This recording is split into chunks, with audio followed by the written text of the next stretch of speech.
Have you ever nicked your ball sack? Ow! Manscaped's Lawnmower 2.0 was specifically designed to make manscaping easy. I'm talking butt, balls, body. Featuring skin-safe technology, this trimmer won't nick or snag your nuts. 100% waterproof and shock resistant. Head over to manscaped.com and get yourself the Lawnmower 2.0. And for a limited time, get free shipping and a free Shed travel bag.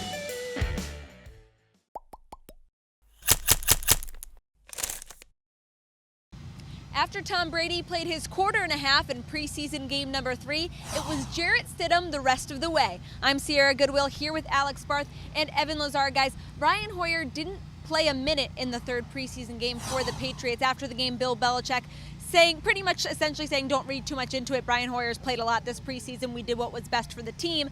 But let's read into it a little bit. Why did Jarrett Stidham play the entire game? Well, I think that the big thing for Jarrett Stidham was he was getting into those games, the first and second preseason game, playing against a lot of scrubs. A lot of backups, a lot of guys that in 10 days or so right now, as we tape this, are not going to be on an NFL roster. So by getting him into the game a little bit earlier, you're able to have him go up against at least some 2s and 3s and not so much the 4s and the 5s. Listen, I like what Jarrett Stidham's put on tape. Some of those late drives, like the late drive in the fourth quarter against Tennessee, are going up against a lot of guys that are not going to be in this league for very long. So to see him do it against some guys that are going to be higher up on the depth chart, I think was the goal here.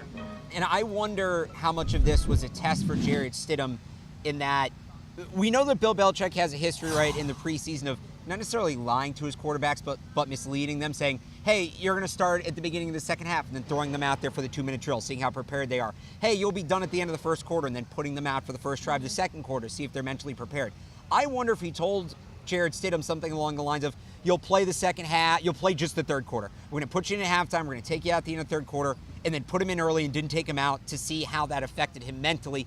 I wouldn't be surprised if Stidham wasn't told what his role was going to be tonight, and Belichick wanted to see how he adjusted to that. And this is now the third game that we've seen Stidham in live action. So where have you seen him improve? Where do you see that he still needs to improve if he wants to cement himself as a backup quarterback on the roster? Yeah, I think the one thing that I've seen him improve for the most from college to now is his ability to move in the pocket a little bit and his pocket presence in general. In Auburn, everything under pressure with Jarrett Stidham was a nightmare. His feet completely disappeared. His decision-making completely disappeared. Tonight, obviously, had the fumble, which wasn't great. And I think that overall, the thing that he needs to improve on the most, and this is for a lot of rookie quarterbacks, I want to preface it by saying that his decision-making has been subpar for the last 2 games, throwing a lot of balls up for grabs. I talked to him about the one to Jacoby Myers where the corner jumped the route and kind of cleaned out Jacoby Myers and almost got an interception. And Stidham said that, I shouldn't have thrown that one. I should have thrown it to the tight end in the flat, taken the check down, and lived to play another day. Those are the types of things that he's got to learn. One of the things I think that's really underrated about Tom Brady is that he's really good at learning to just live another down, right? Sometimes you take a sack or you throw the ball out of bounds or you throw the ball at somebody's feet and you say, you got us on that play, let's try to get it going on the next play. I think that that's what Stidham needs to learn, is that at this level, those types of decisions, when you're trying to push the ball and make something happen when it's not there, turn into interceptions. Those turn into turnovers really quickly, and Brady's done a great job of managing that by saying, you know what, it's only second down, I'm not going to risk this, we'll get you back on third down. So I would say, on the flip side of that, what's impressed me the most with Stidham, what I've seen grow the most, is just his overall confidence. Yeah. And maybe that goes into some of that decision-making, but even going up to the line, calling out the cadences, the way he stepped up in the pocket, he's throwing with more assurance, I think. So just the overall confidence, how comfortable he looks in an NFL offense. And again, this is something you expect from a rookie quarterback. I think he's doing a little bit quicker than most. Yeah. That's been very encouraging to me. But now, kind of like you said, the other half of that is, you have to rein that confidence in and not say, oh, that guy's triple team, screw it, I'll throw the ball up and he'll get it. You have to know when to use it. The one throw for me that's kind of stood out tonight that tells me, that sums up what I've seen from Jarrett Stidham in this preseason, was the ball he threaded to Lance Kendricks through the double team and got it in there. It was a good pass. To get it in there takes a lot of confidence. It takes a lot of zip. He had to make a good read.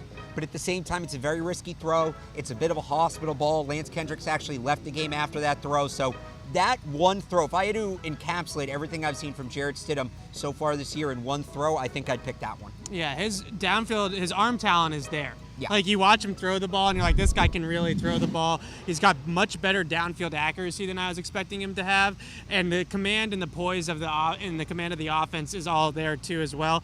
And he's just making some rookie mistakes. That's all it is. And I think that, in the short term, like, let's say, knock on wood, that they lose Tom Brady for a month, right? You're going with Brian Hoyer in that situation, right? But if, let's say, they lose, you're going to need to knock more on wood in a second. Let's say they lose Tom Brady for the year.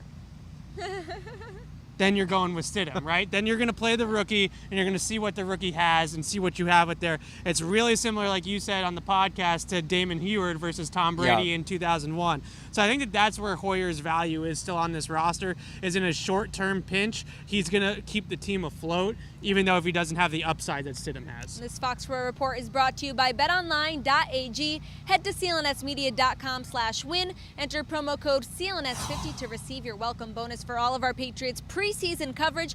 Head to our website at clnsmedia.com and subscribe to our YouTube channel at CLNS Media.